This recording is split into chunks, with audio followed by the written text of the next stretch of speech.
Guillermo es arquitecto por la Universidad del Biobío, donde tuve el placer y el honor de conocerlo como profesor ya. Y actualmente es director de Relaciones Internacionales y Comunicaciones de la Universidad de Nottingham, Inglaterra. Docente investigador y magíster del Departamento de Arquitectura y Construcción Eficiente de la misma universidad.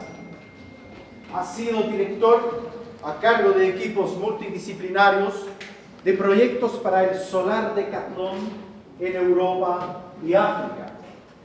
Ha sido profesor visitante y relator de conferencias sobre estrategias de eficiencia energética e innovación tecnológica aplicada a la arquitectura en distintas universidades del mundo. Hoy tenemos el placer de recibir, como dije, a Guillermo, y el título del trabajo que nos va a presentar es Autonomía y Coexistencia hacia una arquitectura más apropiada. Por favor, un aplauso para el Gracias. ¿Se podrá apagar esta luz para que se vea mejor la...? Ya.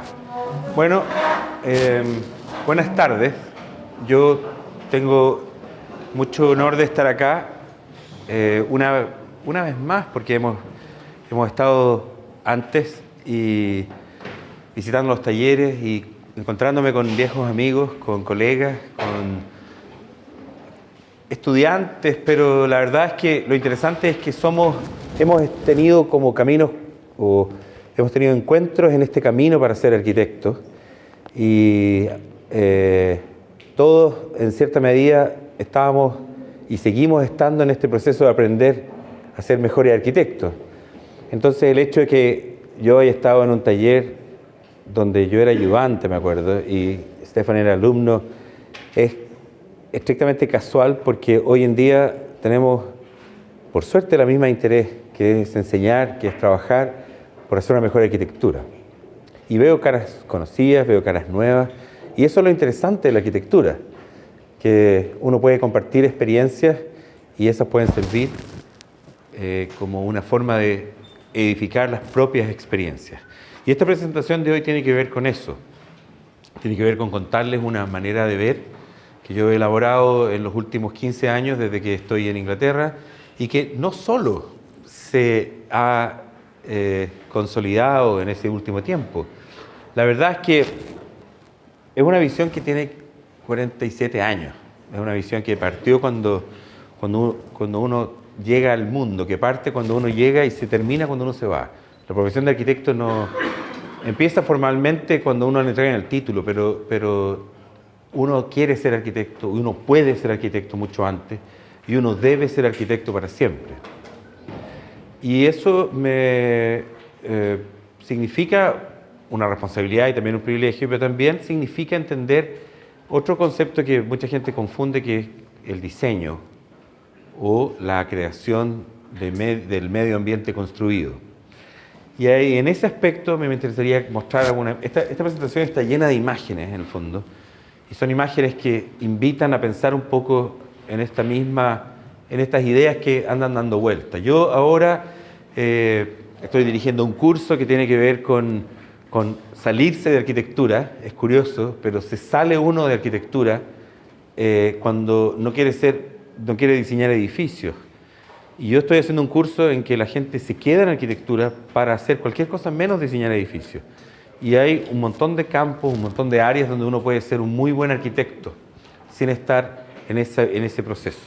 Entonces, he estado pensando, esto no tiene que ver con una teoría, que ustedes en algunos años más vayan a leer un libro de la famosa Autonomous Coexistence, que con mis colegas, un poco a la broma, un poco en serio, se habla de que es una teoría, pero en el fondo es una manera de ver, y que es la que quiero compartir con ustedes, y que tiene que ver con este viaje que yo he hecho desde que partí. La primera reflexión tiene que ver con el carácter de qué somos, o de dónde venimos y dónde estamos. Una de las cosas más importantes de vivir en este siglo, en este nuevo milenio, tiene que ver con el poder de los medios de comunicación, el poder de la información, que a nosotros nos regalan, sospechosamente nos regalan tanta información. Nos regalan Google, no sé si alguno de ustedes paga por usar Google, no, ¿verdad? Y resulta que Google nos entrega todo lo que queremos, pero ¿en qué orden y con qué sentido? Entonces, esta idea de ser americanos, pero en realidad, ¿qué americanos somos? Esta idea, no sé si ustedes saben de qué se trata esto. Esta es una instalación que hizo un artista chileno muy famoso, el papá de Nicolás Jarre. No sé si conocen a Nicolás Jarre, tal vez sí. Es un músico chileno, pero Alfredo Jarre es un artista gráfico famoso que en los años 80 hizo esta instalación en Wall Street. Imagínense lo que significa ir a ponerle a los norteamericanos, a los USA, que ellos no son América y que esto es América. Él pensó que con eso lo iban a echar del país. Resulta que lo transformó en un artista prestigioso, en una persona que podía decir algo importante. Otra cosa que tiene que ver con el carácter que uno tiene para entender las cosas es saber de dónde uno viene y de dónde uno pertenece. Yo me considero un personaje, antes de incluso irme, un personaje de frontera. Y me agrada que la escuela de ustedes se llame la Escuela de la Frontera del Sur o la Última Frontera. Bueno, mi última frontera es ahora, es estar aquí, conversando con ustedes. No tengo idea qué va a pasar más adelante. No sé cuántos pisco sours van a haber o cuántas otras cosas. Pero yo nací en esta frontera. Yo nací acá, en la Laguna Chica. Y me crié en la frontera de lo que había sido la división entre Chile y los araucanos, los mapuches. Esa torpe frontera. Me crié cruzando el río Biobío todos los días de la semana, porque estudiaba por aquí. Entonces, este lugar que yo vengo a visitar ahora, que vengo cada vez que puedo, tiene una cantidad de memorias, una cantidad de historias que no incluso, o sea, sin haber sido arquitecto, porque lo veo con mis hijos, lo veo con mi gente en general, es un lugar que tiene raíces y que tiene memoria y que tiene identidad y que lo hace ser uno más auténtico, más, o digamos, lo obliga a apreciar esa presencia que uno tiene. Ahora, ¿cuál es este contexto más grande? ¿Cuál es nuestro límite superior de contexto? ¿De qué somos responsables? ¿A qué pertenecemos? Yo planteo que uno debiera jamás olvidar que pertenecemos al planeta. Yo aprendí a entender eso cuando iba a clases de energía renovable y nos decían lo infinito que era la energía renovable y lo absolutamente en peligro que era la energía no renovable que estábamos consumiendo, y que la arquitectura era responsable del 40% de la extinción de las fuentes de energía que conocíamos. Por lo tanto, la arquitectura tenía que ser responsable o hacerse responsable de ese porcentaje y plantear el uso de energías renovables. Ahora, eso para mí al principio era como, eso es técnico, eso es de los ingenieros. Y esa fue el primer mito que rompió este continuar aprendiendo. Yo ya tenía 30 años, o un poco menos, pero yo creí que había aprendido todo cuando salí de la carrera, en el 93, y no es así. Seguí aprendiendo y seguí aprendiendo que resulta que la arquitectura hace que uno, de alguna manera, tenga mucha responsabilidad sobre lo que pasa en este planeta. Inglaterra, por ejemplo, si todo el mundo, todo el planeta consumiera al igual que en Inglaterra, necesitaríamos 3 planetas. Con Estados Unidos son 6. Resulta que a los países en desarrollo les exigen bajar la huella ecológica. Y resulta que en nuestros países todavía hay que resolver el problema de que la gente no se muera de hambre, o que la gente tenga acceso a salud, o que tenga acceso a educación, que tenga el mismo piso balanceado. Ahora, ustedes se preguntarán de qué estoy hablando. Bueno, resulta que somos profesionales del ámbito social. Somos profesionales de un ámbito en donde la diferencia que marcan los espacios donde estamos hace que la gente sea más feliz o menos feliz, más realizada o menos realizada. Más adelante, en otra imagen y por supuesto de manera mucho más rápida, les voy a explicar por qué es tan importante que nosotros entendamos lo que es ser feliz, porque vamos a hacer feliz a nuestros usuarios, al destinatario de nuestro trabajo.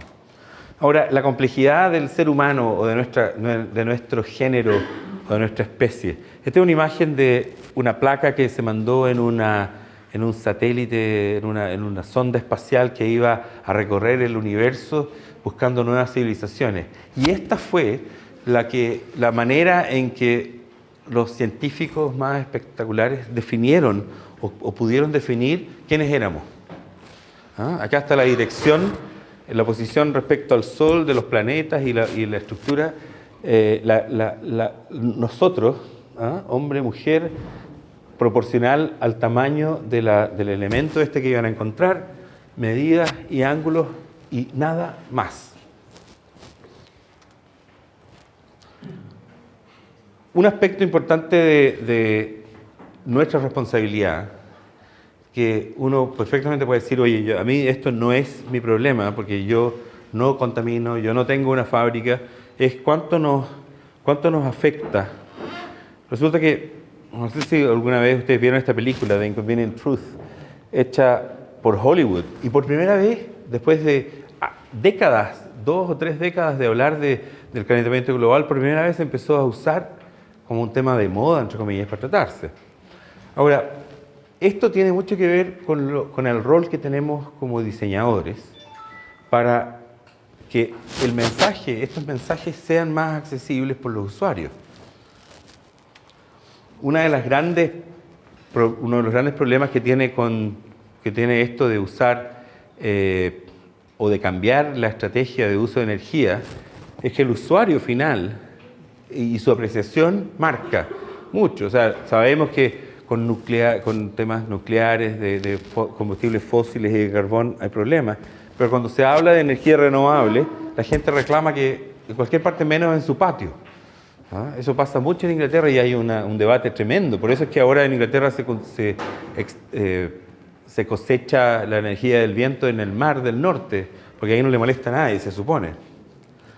Ahora, un recordatorio, porque ustedes seguramente ya en primero, en segundo, o ustedes al nacer se dieron cuenta lo importante que es el hombre, el género humano, para entender la importancia de los espacios. Y por si se les ha olvidado, les recuerdo que la arquitectura debiera tener como centro de su gestión lo que nos ocurre a nosotros como seres humanos, la relación con el sol, con el frío, con el viento. Esta misma relación de convección y transferencia térmica que pasa con nosotros y nuestra ropa, debiera pasar entre nosotros y nuestros edificios, nosotros y nuestras ciudades y todo lo demás.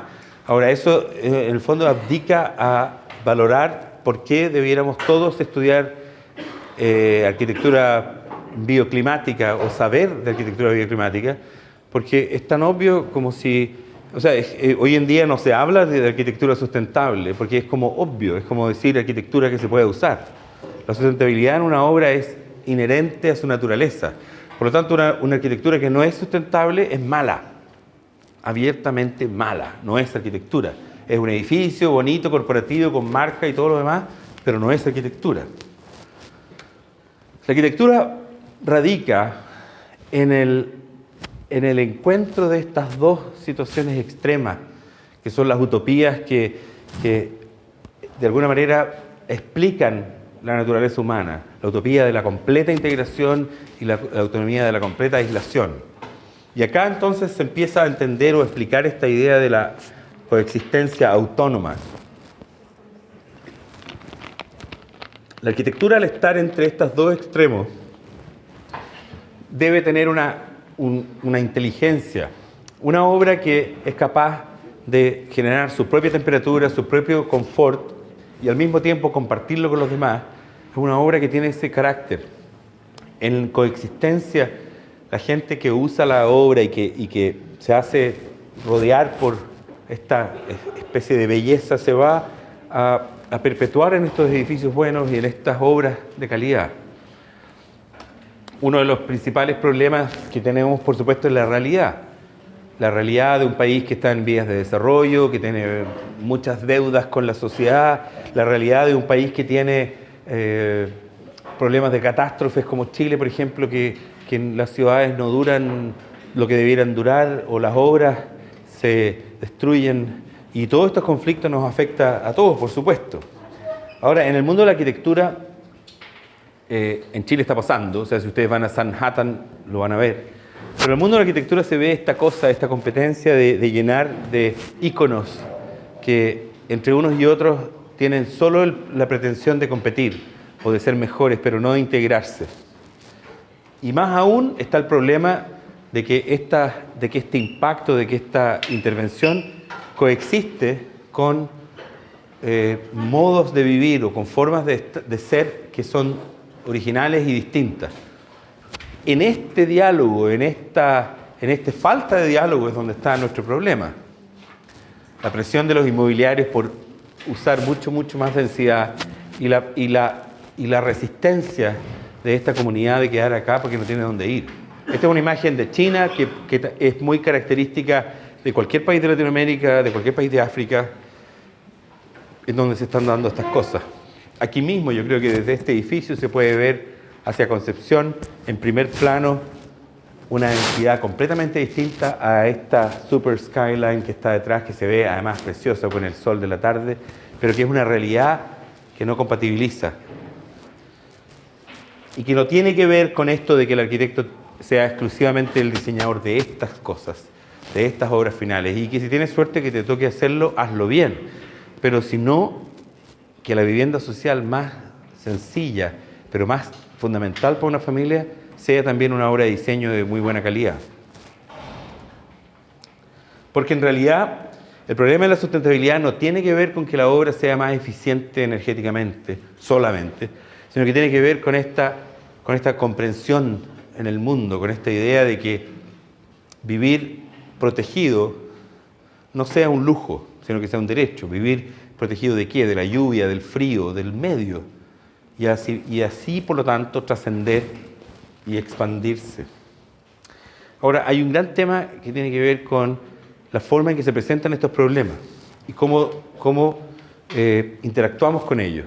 Uno de ellos tiene que ver con buscar formas de comunicarse que sean a la altura de los tiempos. Y yo veía hace un rato cuando conversaba con algunos de sus profesores que están haciendo una cosa muy interesante en primer año, que es combinar taller con medios de comunicación, con medios de usar imágenes en forma activa y claro, si los teléfonos de hoy día sirven para todo menos para llamar en realidad, y esa idea de poder usar como medio de interacción es algo que es fundamental, ¿no? Yo, por ejemplo, mis talleres de comunicación los hago a través de WhatsApp y tenemos una fuente de un montón de trabajo. Entonces, en realidad, la sala de clases se transformó en un chat room algunas veces. Y la gente entiende eso y se entiende muy bien. Si los grandes problemas en realidad no tienen que ver con el medio, sino que con el fondo.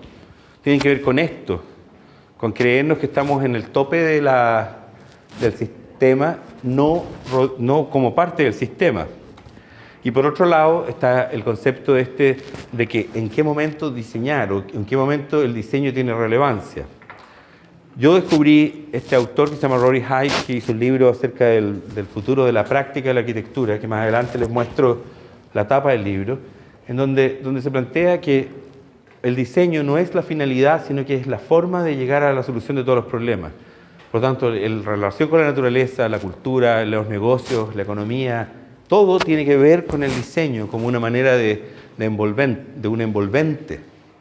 Y así nos damos cuenta que somos diseñadores nosotros mismos en forma automática y prácticamente accidental todos los días, al decidir con qué zapatos nos vestimos o con qué color de camisa o con qué, no sé, si miramos hacia afuera y amenaza de lluvia. Ese es un acto de diseño. Es un acto de diseño consciente, tan sencillo, pero tan efectivo. Cuando nosotros hablamos con los clientes, nosotros no tenemos un taller de postocupación, de evaluación de postocupación de edificios. A los clientes o a los usuarios que traemos a los experimentos, lo primero que les tenemos que explicar es eso. que ellos son diseñadores, porque ellos llegan como medio, se habrán equivocado de invitarnos a esto, y justamente porque uno no cree lo importante que es tomar decisiones y la relación que eso tiene con el diseño. Por otro lado, está la idea de cuán necesario es trabajar duro o dedicarse a la tarea que uno tiene. Esto viene como un mensaje a los estudiantes de arquitectura y también a los profesores y a todos nosotros, y esto yo lo tengo como lema personal, porque a mí la verdad es que cuando me busco un lugar, un rincón de inspiración, hago cualquier cosa menos trabajar, porque me encanta la música, me encanta cualquier otra cosa menos trabajar. Por lo tanto, no es una instancia de desapego o de contemplación. Yo creo que lo interesante es poner la imaginación a trabajar haciendo cosas, fabricando. Es muy interesante eso de maquetear, no porque el profesor te encargó, sino que porque quiero ver cómo se ve. ¿No? Eso pasa mucho con nuestro trabajo en Nottingham y en general que he visto. Ahora, otra cosa interesante tiene que ver con lo que uno aprende acá, en la carrera de arquitectura, si es suficiente, y con lo que uno trae consigo y cultiva personalmente. A mí me encantó este esquema, se lo robé a alguien por ahí en una presentación, que tiene que ver con esta idea de sobrevivir, competir y aspirar. La aspiración requiere valores, la competencia requiere fortaleza y sobrevivir solo skills o talentos o habilidades. ¿Te fijas? Eso es claro. A nosotros en el colegio nos entregan habilidades en un paquete, acá en la universidad también, y que al acortar las carreras se empiezan como a transferir esto como a minimizar los paquetes. Pero si queremos realmente, más allá de competir, queremos tener un rol, hay que tener valores. Y esos valores son ética, son honestidad, son cosas como el desapego, la generosidad entre colegas. Yo, una de las cosas que me apestaba de trabajar acá en Concepción era esa natural competencia. Y uno tiene que ser más noble que eso. Porque la arquitectura tiene que ver con esto de definirse en qué lado uno está, digamos. Si es por la ética o por la cosmética. Con todo respeto para los cosméticos. Ahora, un tema que es importante, que forma parte de esta idea de la arquitectura, una arquitectura más apropiada, tiene que ver con el equipo, con el trabajo en equipo. Ahora, una de las cosas que estamos trabajando en Nottingham con las carreras de arquitectura, que tiene que ver con esto de que formamos parte de la Facultad de Ingeniería de la Universidad de Nottingham, es que se trata de partir trabajando en los proyectos desde su gestión a partir de varios aspectos. Por ejemplo, el tema del confort térmico, o el tema de la estructura, o el tema de la materialidad, al mismo tiempo que en el tema funcional, espacial, semántico, etc. Por lo tanto, en nuestros talleres hay estudiantes de ingeniería en primer año haciendo proyectos con los de arquitectura en primer año. Una de las cosas más difíciles que hemos tenido, por supuesto, no es que los alumnos trabajen juntos, porque por una naturalidad muy espontánea lo hacen, sino que los profesores. Y ese es un mensaje a los colegas, en el fondo, que a los profes les carga trabajar con ingenieros o pensar en enseñar, porque no usan el lenguaje común. Lo que pasa con el diseño hoy en día es que el diseñador estaba con problemas mucho más simples y con problemas mucho más individuales, o sea, en una simple disciplina. Y lo que se quiere hoy en día es que el diseñador sea parte de un equipo donde las habilidades y las herramientas estén a disposición del proyecto, no del que dirige el proyecto. En un equipo de cross disciplina se genera esta idea de que el proyecto es más importante que cada uno de los miembros del equipo. Ese también puede ser como un mensaje, porque a nosotros realmente nos complica esto de quién va primero, quién va después. Antes o hasta ahora se trabaja mucho en línea y al final o el diseñador parte o el diseñador termina, pero no hay vuelta atrás. En la propuesta de desarrollar el proyecto a futuro está la idea de que el proyecto parte y termina en el mismo lugar, en la misma mesa, en el mismo procedimiento. Y eso tiene que ver con este esquema. Tenemos mucha información alrededor, tenemos mucho Google sospechosamente orientado a quienes pagan por esa información. La experiencia da una línea más clara de cómo acceder a cada uno de los puntos, pero la creatividad le da un matiz. Y para mi gusto, prefiero esta incluso. Ahora, un aspecto interesante respecto de la comunicación en la arquitectura tiene que ver con esta idea de quiénes son los destinatarios o para quiénes trabajamos. Nosotros, diseñadores, arquitectos, no trabajamos para nosotros mismos ni para una clientela muy exclusiva. Trabajamos para un usuario final, un usuario que no va a tener que comprar un catálogo para entender su casa o su lugar de trabajo, sino que va a ser una persona que lo va a entender. Esta serie de cubiertas de revistas tiene que ver con la siguiente reflexión. Durante los 80, cuando los problemas económicos, o antes de los 80, los problemas económicos pertenecían a una élite. Y la manera de resolverlos o no, lo resolvía esta élite. Resulta que los problemas económicos se democratizaron, se expandieron y se hicieron nuestros en cierta forma. Y sin querer, las noticias nos bombardeaban con estos gráficos y con estos índices y con el valor del IPC. Y todos sabíamos que nos afecta, porque subía la UEF o bajaba el dólar y todo el cuento. Bueno, los economistas y sobre todo los medios enfocados a esto empezaron a usar un lenguaje gráfico que tenía esa potencia de explicar de que si hay un gráfico, una tendencia que va a la baja, es un precipicio donde la gente va cayendo, o esto mismo. Entonces, cuando se hablaba de una idea económica tan potente y tan importante, se usaba este lenguaje gráfico y se empezó a usar y se sigue usando. Hoy en día estas son las revistas que más se venden en las librerías de los aeropuertos o de terminales de buses o en toda situación donde alguien tiene 1 o 2 horas o 7 horas libres y ¿qué va a hacer? Leer una revista económica. El Economist o Time son las mejores vendidas en estas circunstancias. Y es principalmente porque no es puro texto, es imagen y es una proyección de imágenes. Y eso es lo que tenemos que saber usar, ese lenguaje gráfico. Yo ahora estoy enseñando a dibujar a los ingenieros civiles en nuestra escuela, o sea, en nuestra facultad, civiles, mecánicos e industriales, para que tengan con qué discutir con los arquitectos alrededor de la mesa de trabajo en un proyecto. Y al mismo tiempo a los arquitectos les están enseñando sistemas de calefacción y los sistemas técnicos y todo para que entiendan lo que los ingenieros quieren decir. Por lo tanto, hay una reciprocidad.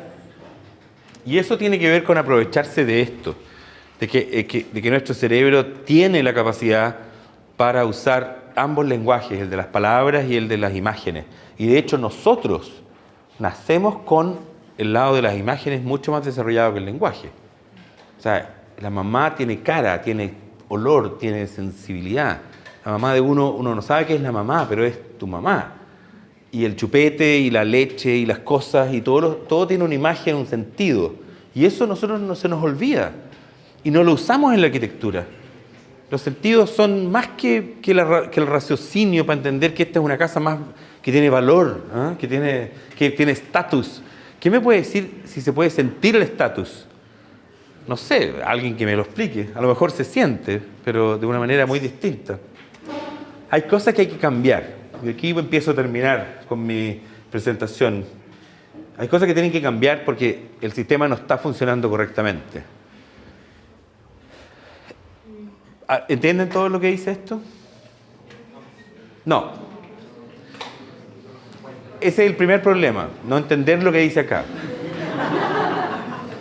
El segundo problema es que estamos más preocupados de que el lugar donde estamos tenga Wi-Fi a que el agua que tomamos sea gratis y actuemos sin estar conscientes de que, o actuemos asumiendo que no pasa nada malo en este planeta.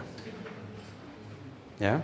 Nos preocupa más tener esa accesibilidad que tener el elemento fundamental para vivir.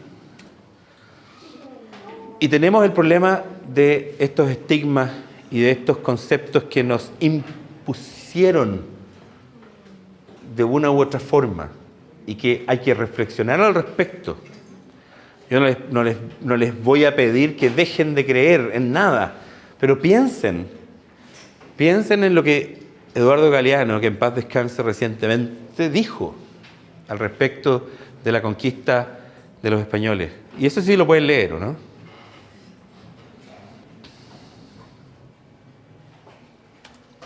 Porque esta es la realidad. Esta es la pura y santa realidad.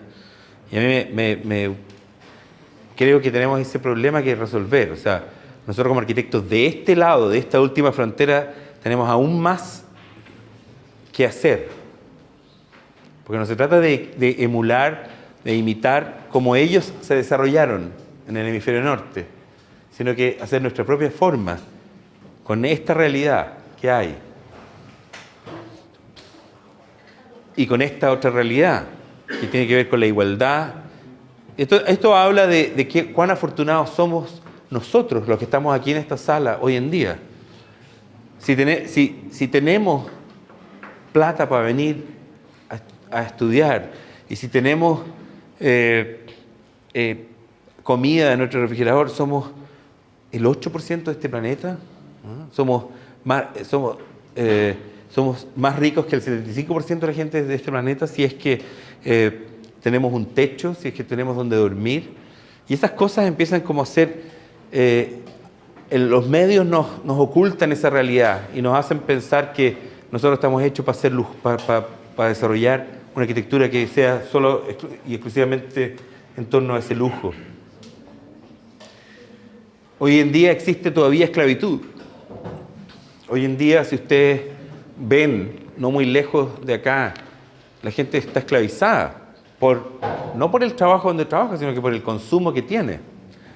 Tener la última ropa y la última tele y la última cosa es una esclavitud de alguna forma. Y se nos olvida cosas como esta.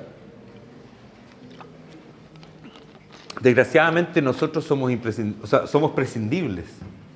Arquitectos, incluso ponen médicos. Yo creo que los médicos y los abogados son más importantes, porque el médico te cura y el abogado te saca de la cárcel, pero el arquitecto es como ese lujito que tú te das, pero un agricultor, olvídalo. Entonces, yo tampoco quiero que se vayan todos a cultivar papas al sur, pero yo lo haría, para serles franco. Si me aburro esto, porque yo conocí y he conocido gente como esta. ¿Ah? Gente exitosísima en la carrera de arquitectura, que son muy buenos para hacer maquetas y proyectos, pero son una víctima del éxito, porque están esclavizados al taller de arquitectura o a la oficina y no están haciendo cosas interesantes. Por eso que apareció este famoso libro que yo les hablaba, el Future Practice, que plantea una hipótesis de cómo debiéramos ser todos los diseñadores de ahora en adelante. Y gente que pueda, aquí hay una lista de estas profesiones, y me voy a demorar un poquito en contarles porque es interesante. Por ejemplo, el Community Enabler, el Visionary Pragmatist, el Transdisciplinary Integrator, el Social Entrepreneur, el Practicing Researcher, el Long Term Strategist, el Management Thinker, No Design, the Unsolicited Architect. Experiencias que revelan que, por ejemplo, el arquitecto ya no puede estar sentado esperando en su oficina que lo contraten, sino que tiene que inventar un proyecto y vendérselo a alguien, a una comunidad, a una municipalidad, a un sistema, a entender la innovación social que se necesita para armar un proyecto, en fin. Este libro se escribió más o menos hace 5 años y tiene cada vez más vigencia, porque de lo contrario, nuestra profesión desaparece, ¿no? Ahora, para terminar, un recordatorio del tema de la identidad y por qué es tan importante que a nosotros no se nos vaya la brújula tan lejos o el GPS nos lleve tan lejos de acá para entender quiénes somos. A pesar de que la conquista española no fue hace mucho, la colonización tampoco fue hace mucho, y que los miles de terremotos que hemos tenido y catástrofes atentan con esa vuelta al balance natural, tenemos identidad. En la plaza de armas de nuestra ciudad, de cada ciudad de Chile, hay identidad, hay un lugar donde todos los demás espacios se ordenan.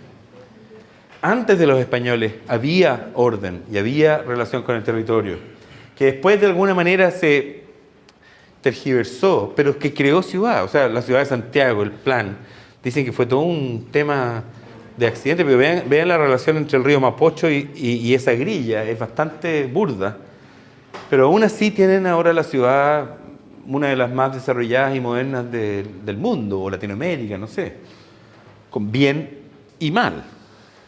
Hay experiencias, por ejemplo, en el norte de Chile, donde modelos arquitectónicos que no estaban pensados para ese lugar, que de hecho cayeron ahí accidentalmente, sí se han adaptado y han desarrollado medios de acondicionamiento ambiental y de relación con el medio ambiente que son muy efectivos. Ahí han nacido y muerto generaciones y generaciones de gente que es feliz donde vive. Y son todos elementos arquitectónicos que de alguna manera tenían otro propósito.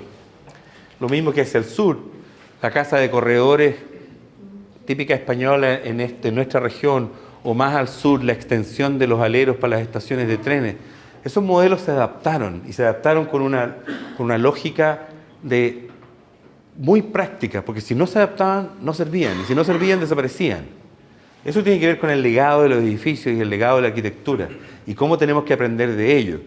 ¿Cómo tenemos que aprender de esta arquitectura solar, por ejemplo, que antes de Cristo ya era parte de una estructura urbana y una estructura del lote para aprovechar la energía solar y los sistemas en general de acondicionamiento ambiental? Y más aún, sistemas de energía renovable, que no es un invento de la Shell o un invento de Philips, este es un invento de mucho, mucho antes, y que tiene que ver con ese aprovechamiento de los sistemas. Porque los edificios tienen un legado, y por muy deteriorados que estén, esa vejez les da dignidad. Y me permito recordar un solo detalle. Estos son los edificios que tienen más trascendencia, diría yo, como cultura universal, como la humanidad reflejada en estos íconos. Y resulta que, si uno ve, cuando se reconstruyó o se diseñó y construyó el acceso nuevo al Museo del Louvre, la pieza formal elegida para formar parte del acceso fue justamente una pirámide, por esa trascendencia cultural formal que tenía. Y eso es súper importante, que nosotros lo entendamos también, porque nosotros tenemos esa responsabilidad de apegarnos un poco a elementos que tengan ese tipo de tradición, y que no venga alguien que odie los estilos a decirnos que eso es malo, o que porque alguien usó el estilo lo copiemos, sino que lo reflexionemos. Este es el típico ejemplo de la construcción medieval europea reconstituida y poco menos que llevada a un estilo Disney casi ridículamente. Y esto es como realmente se ve. O sea, esta es una obra, esta es una construcción en Lincoln, en un pueblo cercano a Lincoln, en Inglaterra, que este sí tiene los casi 800 años de vejez, y así es como se ve, digamos. Otro tema que tiene que ver con la arquitectura, con esta, es la trascendencia de lo material. O sea, este es un ejemplo de gente que vive por generaciones y generaciones en forma nomádica, y que su construcción es esta, y que cuando se termina el campamento está detrás del camello, y esa es arquitectura también. La arquitectura también tiene que ver con esa tradición de usar métodos o modelos de la manera en que funcionan, más que de la manera en que se ven. Por ejemplo, este es un típico ejemplo de un corredor que puede estar en el norte de Chile o en Grecia, y este es el típico o muy interesante forma de adaptar esa solución a un edificio ultramoderno en Italia, construido hace 5 años atrás por un arquitecto que se llama Mario Cucinella, que se dedicó a viajar por justamente el norte de Grecia, en este caso, encontrando estos modelos. Ahora es interesante ver este ejemplo, que es en el norte de Chile, los 80, en donde se copió de alguna manera o se reconstruyó el elemento formal de ese espacio que tiene que ver con los accesos. Acá es netamente el tema de la protección solar. a una escala distinta, con una materialidad distinta, pero con ese mismo impacto. Eso es usar diseño bioclimático, pero en su esencia, ¿ah? Y no es llenar el techo de paneles fotovoltaicos para que dé más energía. Eso es un exceso o no es el enfoque. El enfoque es justamente esto, que en sus obras ustedes utilicen elementos que cumplan la función de una manera diferente. Y el otro aspecto justamente tiene que ver con la materialidad y con el desarrollo de los detalles constructivos y de dónde vienen los estilos, y viene de la carpintería. O sea, antes de las universidades estaba esto, y que se generó en sistemas que son de alta complejidad por un lado, porque esta es una típica casa inglesa que están, ahí se ve en el mapa, en donde el primer piso, o el primer piso es el espacio donde viven los animales, porque esos son los que calefaccionan el resto de la casa. Ahora, me imagino que también debe haber habido un poquito de olor animal, pero eso era la manera de sobrevivir esos tremendos fríos que habían en esa zona. Entonces es una casa granja ultra sofisticada y que tiene ese principio. Y ustedes pueden ver en ciudades, esto en Pakistán es precioso, estos techos que son, en realidad no son techos, son la parte superior de unos captadores de viento que son el elemento fundamental para sobrevivir en ciudades donde hay sobre 47 grados de temperatura, que es la manera de capturar el viento y llevarlo y hacer circular el aire. Otro mito de esta visión de una arquitectura que coexista pero que al mismo tiempo sea autónoma tiene que ver con los mitos. ¿Alguien reconoce esta imagen? Por supuesto. Aunque ustedes no habían nacido aún, Luke Skywalker era el primer héroe de muchos de nosotros, partiendo por mí. Esta fue la primera película que yo vi en mi vida. Y yo pensaba que Luke Skywalker era, por supuesto, el héroe de una película de ciencia ficción y que su casa en el planeta era la obra de la mente ultra creativa de George Lucas al diseñar este súper contexto. Resulta que esta es la casa de Luke, en detalle, pero esta casa de Luke existía en este planeta mucho antes de que ni siquiera se le hubiera ocurrido a George Lucas nacer. Este es un hotel en el norte de África, en Túnez, que está cavado en la tierra, en un hoyo, porque es la forma de vivir en estas partes tan aisladas. Y lo que hizo George Lucas fue inspirarse en esta tradición vernacular absolutamente inteligente de supervivencia, que más allá de supervivencia es de valores, para crear ese mundo. Por lo tanto, no tenemos que inventar tanto, hay mucho que está hecho, ¿eh? Eso mismo se ve en China, en Siberia, en el norte de Canadá y en esa zona, que se usa mucho la tierra. Y uno dice, a ver, ¿pero para qué? Y ahí viene la razón por la que hay que estudiar un poco más. Resulta que en arquitectura bioclimática, el hecho de uno estar inmerso en estos espacios bajo tierra, es que esta tierra que circunda tiene una masa térmica muy grande, por lo tanto absorbe temperatura, pero al mismo tiempo la empieza a liberar después. Entonces balancea térmicamente, y en lugares donde hay una diferencia de temperatura muy grande entre el día y la noche, o en lugares donde hay que pasar una temporada completa casi invernando, esto es fundamental, tener ese balance térmico, que viene siendo lo absolutamente contrario de construir en madera, donde hay cero masa térmica. Pero este es un tema vernacular que yo hago clases de miles de horas respecto a la arquitectura vernácula, y elegí esta pura imagen para llegar al extremo de lo que significa entender la arquitectura vernácula y el valor que tiene. Ahora, mi interés en realidad tiene que ver con esto otro, que es el contexto y la obra. ¿Dónde encontrar el límite, la diferencia entre la casa y el contexto? En esta obra, que es fantástica, no es posible. O en esta ciudad, en este pueblo, uno podría decir, bueno, ¿quién decidió que aquí no se podía construir una casa? Bueno, yo creo que tal vez quisieron hacer una casa y no resistió. Entonces, el lugar entrega mucha información que nosotros debemos saber leer y entender, ¿ah? Culturalmente hablando y también geográficamente hablando. hay una nueva arquitectura que se inspira en el procesos de biomimicry y anamorphic y que tiene que ver con toda esta forma de cosas. Resulta que no hay que evitar enormemente caer en este tipo y espero que aquí no les haya pasado, pero este es un ejemplo del tipo de obras que hace 5 o 6 años atrás empezaron a aparecer en nuestra escuela cuando llegaron los biólogos a enseñar arquitectura y las burbujas y todo, y ahí tienen el resultado. O sea, eso no es lo que hay que hacer. Es peligroso porque eso viene acompañado de tecnologías como cortador láser y 3D printing y todo el tema de diseño paramétrico que si no se entiende en la esencia del proyecto, no sirve. Este es un buen ejemplo que acompañado del siguiente, que es el Instituto del Mundo Árabe, para mi gusto constituye algo muy especial, que es esto de capturar la esencia. Este es un minarete de 1127 y este es del 2009 en Brick Lane, en Londres. Son dos torres que cumplen el mismo objetivo, que es llamar a rezar a las mezquitas, y tienen una materialidad completamente distinta. Esto es aluminio y vidrio y esto es ladrillo, pero cumplen el mismo objetivo. En la biblioteca del Instituto del Mundo Árabe es lo mismo, es una grilla que forma parte de este gran elemento de origen islámico, pero que al mismo tiempo controla de manera muy inteligente la cantidad de luz que entra y que es un diafragma que se regula.